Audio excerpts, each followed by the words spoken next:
Depuis ce jeudi, la 25e édition du Festival international de la photo de Montier-en-Der a ouvert ses portes.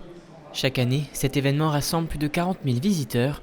Le directeur du festival semble déjà satisfait de la fréquentation de cette année. Il n'y a pas d'objectif de dire on fait X milliers de visiteurs. L'objectif c'est d'en accueillir le plus grand nombre dans les meilleures conditions. Et puis si on bat le record, on sera encore doublement satisfait. Ça voudra dire que la programmation était au rendez-vous.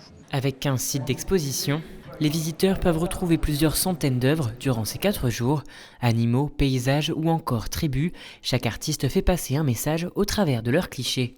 Le message, c'est toujours la beauté, soit de la faune, soit la beauté du lieu.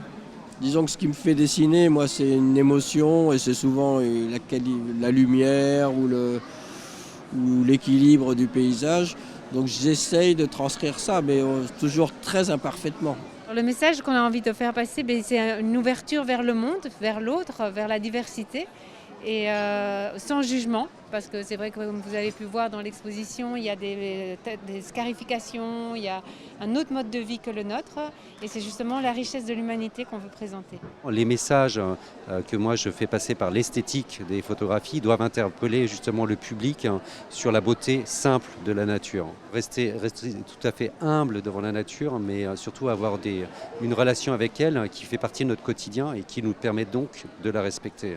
Le festival de la photo se clôture ce dimanche. Il reste encore une journée pour que les amateurs de la photographie puissent venir admirer les œuvres, mais aussi pour profiter des animations proposées.